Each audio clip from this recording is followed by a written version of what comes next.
안녕하세요. 마린코스트입니다. 오늘 시간에는 지난 시간에 이어서 PVC 배관 작업에 대한 좀 더 자세한 내용을 담아볼 건데요.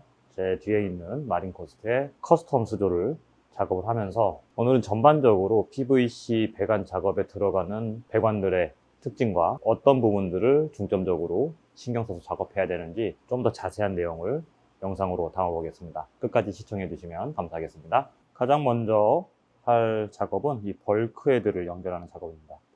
벌크헤드는 이렇게 어딘가를 관통을 해서 물이 이쪽을 통해서 쭉 흘러갈 수 있게 하는 부속이고요. 유리를 가운데 두고 물이 이 안쪽에서 들어와서 바깥쪽으로 연결할 수 있게 하는 가장 기본적인 배관이죠. 이 스카이라인 오버플로우에 벌크헤드를 먼저 체결할 건데요. 벌크헤드는 보통 이 몸체하고 바깥쪽에서 잡는 이 부속이 있고요. 그리고 중간에는 가스켓이 있습니다. 실리콘 혹은 고무로 되어 있는 가스켓이 있어요. 이렇게 돌려준 다음에 손으로만 돌리면 조금 위험하고요. 제가 사용하는 건 이런 벌크헤드를 조이기 좋은 렌치인데 크게 열리기 때문에 주의하실 게 너무 세게 조우잖아요. 너무 세게 조이시면 벌크헤드가 빠직하고 깨지는 경우가 있습니다. 그냥 살짝 돌리시고, 이게 손으로 최대한 돌리는 거에 비해서 조금 더 돌아가거든요. 공구로 조이시면. 이게 없으시면 플라이어로 하셔도 되는데, 주의하실 거는 너무 세게 조이지 않으셔야 된다는 겁니다. 이게 만약에 조이다가 빠직하는 소리가 나잖아요. 그러면 꼭 벌크헤드는 바꾸셔야 됩니다. 언젠가는 물이 새요. 이 안쪽에서 너무 세게 잡아서 금이 쫙 가는 거기 때문에 수압을 견디지 못해요. 이 부분 주의하시고요.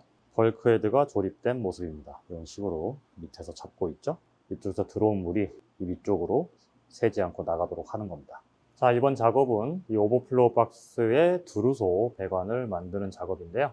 자, 이쪽에 이제 첫 번째 라인에서는 물만 들어가는 겁니다. 이쪽엔 게이트 밸브가 연결이 될 거고, 그래서 풀 사이폰 배관이 되는 거고요. 이 두 번째 배관은 두루소 배관이라고 하는데, 이렇게 물이 밑에서 타고 올라가서 옆으로 흘러가서 이렇게 내려가는 공기를, 소음을 잡아주는 배관이 되는 거죠. 그래서 이쪽에 메인 밸브를 잠궈서 수위를 쭉 올리면 이쪽을 타고 이제 넘어가는 겁니다. 이 두루소 배관은 나중에 이쪽에 물이 더 올라가면 더 많은 양의 물이 넘어갈 수 있는 이머전시 배관도 되는 거고요. 가장 기본적인 목적은 소음을 잡아주고 이 오버플로우의 수위를 안정적으로 유지하게 하는 역할입니다. 이 정도 높이에서 오버플로우의 수위를 유지를 할 거예요. 이 수조의 구조상 다시 밑에 있는 수조로 들어가서 유입이 되게 할 거고요. 여기에다가 추가로 이머전시 배관을 하나 더 달면 비내니멀이 되는 건데, 일단 이 수조에서는 이 두 개의 배관 사용해서 세팅을 하도록 하겠습니다. 자, 이제 유니온을 결합을 할 거예요. 유니온은 이제 이렇게 생겼고요. 이렇게 풀면 분리를 할 수 있는 배관입니다. 그럼 이렇게 고정이 되면 이 점을 기준으로 풀 수가 있게 되는 거죠. 저는 이 유니온을 가급적 많이 쓰시는 것을 추천을 드려요. 왜냐하면 결국에는 이 배관이 물이 샌다거나 이동을 해야 된다거나 할 때 이 유니온을 기준으로 해서 풀면은 굉장히 쉬워집니다. 그러면 전체 배관을 손을 볼 필요가 없이 유니온과 유니온 사이를 손을 보면 되는 건데, 하나의 배관으로 다 이어버리시면 언젠가는 배관을 잘라내야 되거나 교체해야 되거나 하는 상황이 생기기 때문에 이 유니온이 없어지면 굉장히 그런 과정이 힘들어지거든요.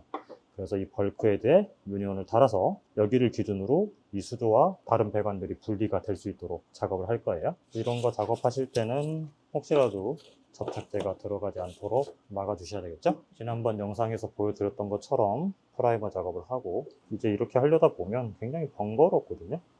근데 번거로운 것만큼 이거 보세요. 프라이머 작업하니까 이 배관 안에 있는 이물질이 묻어나오는 거 보이시죠?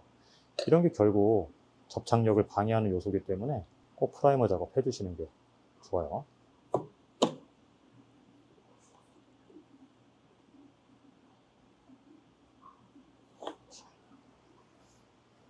그래서 혹시라도 이 벌크헤드가 샌다면 이쪽만 빼서 교체를 할 수 있게 그렇게 되는 거죠. 자, 실제 작업된 모습은 벌크헤드 밑에 이렇게 유니온이 장착이 되어 있는 모습이죠. 그럼 나중에 이쪽만 분리할 수가 있게 되는 겁니다. 자, 이제 볼 밸브의 연결이 끝났습니다. 볼 밸브는 그냥 간단하게 빠르게 출력을 조절할 때 쓰는 밸브고요. 리턴 배관에 연결되면 편리하죠. 지금 이 수조의 경우는 리턴 배관이 두 개로 되어 있기 때문에 각각 볼 밸브를 연결해서 출수량을 조절할 수 있게 만들었습니다. 마찬가지로 위쪽에는 유니온이 달려있기 때문에 나중에 이쪽만 빼서 교체할 수 있게 되어 있고요. 자, 그럼 여기 보면은 볼 밸브가 하나 또 있죠. 자, 여기에서 오버플로우에서 나오는 두루소의 출수량이, 두루소에 인덕되는 물이 이쪽을 통해서 밑에 있는 공유수도로 들어갈 수 있게 되어 있습니다. 그런데 또 그냥 들어가면 문제가 되는 경우가 있을 수 있으니까 여기 밸브를 달아서 들어가는 양을 제어할 수 있게 했어요. 잠그거나 열어서. 이쪽에 이제 해초를 키우거나 할 수 있기 때문에 그러면 출수량을 좀 더 디테일하게 조절해야 될 상황이 생길 겁니다. 자, 이렇게 볼 밸브의 연결을 끝냈고요. 자, 이제 배관이 많이 진행이 됐죠. 매니폴드 작업을 좀 보여드릴게요. 매니폴드라는 건 이제 리턴에서 나와서 별도의 밸브가 달려있는, 지금 이쪽은 냉각기로 빠져나가는 라인입니다. 볼 밸브가 달려있는 모습 보이실 거예요. 자, 이게 이쪽에 냉각기로 공급을 해주는 거고요. 지금 이게 리턴 하나에서 나와서 위에 체크 밸브 달려있고요. 또 유니온 달려있고, 이쪽에 또 유니온 달려있죠. 그리고 쭉 가서 이쪽에 매니폴드가 또 하나 있고, 처음하고 이제 밸브 위치를 좀 바꿨습니다. 처음에는 위쪽에 있다가 지금은 위쪽을 좀 더 간소화하고 이쪽에 밸브 작업을 했고, 저 뒤쪽에도 보면 밸브가 또 보여요. 그래서 이 뚜껑을 제거를 하면 밸브들을 각각 조절할 수 있도록 이렇게 변경을 했습니다. 자, 이렇게 매니폴드 작업까지 완료를 했습니다. 자, 이제 최종적으로 배관이 완성된 모습을 보여드리겠습니다. 섬프 안쪽의 모습부터 보여드릴게요. 마지막으로 추가된 부분은 마린코스트 GF5 리액터가 이렇게 공중에 떠 있는 방식으로 장착이 됐고요. 전체적인 배관의 모습입니다. 섬프 내부의 모습이고요.